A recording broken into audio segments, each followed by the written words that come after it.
गवईपेठ येथे अयोध्या श्रीराम मंदिर मूर्ती प्रतिष्ठानच्या निमित्त भव्य दीपोत्सव 22 जानेवारी रोजी अखंड देश हे राममय झालं होतं। सोलापूरसह महाराष्ट्रात विविध ठिकाणी विविध धार्मिक कार्यक्रमांचं आयोजन करण्यात आलं होतं।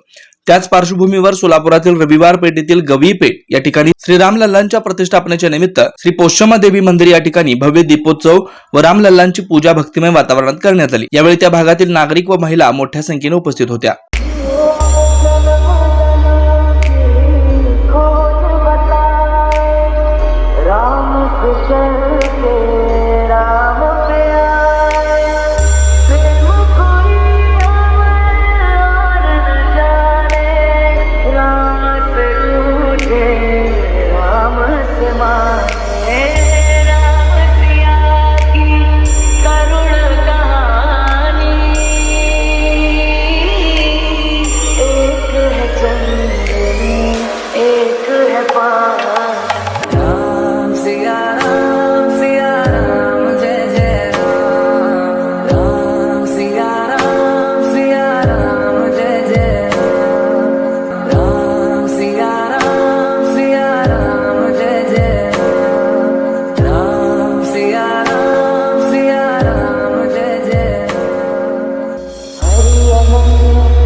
हरिभक्त परायण मल्लय्या नारायण बोगा महाराज प्रतिष्ठान सोलापूर व मार्कंडेय जनजागृती संघ सोलापूर आयोजित श्री क्षेत्र पंढरपूर येथे अखिल आंध्र साधू परिषदेचं 58वी महासभा सोमवार दिनांक 29 जानेवारी ते 31 जानेवारी 2024 रोजी श्री श्री पराविद्यानंदगिरी माताजी अध्यक्ष अखिल आंध्र साधू परिषद यांच्या मार्गदर्शनाखाली दररोज पहाटे सुप्रभातम, सकाळी गीता पारायण, होम हवन, पूजा, भगवद्गीता पठण, हरिपाठ, चक्रभजन, सत्संग व महाप्रसाद होणार आहे। दिनांक 28 जानेवारी रोजी भव्य शोभायात्रेचं आयोजन आहे।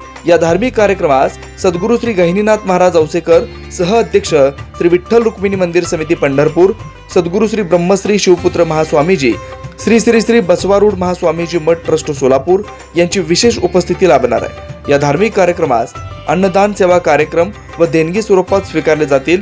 आपले विनीत श्री मार्कंडेय जनजागृती संघ, संपर्क किशोर व्यंकटगिरी 9552 2186 41।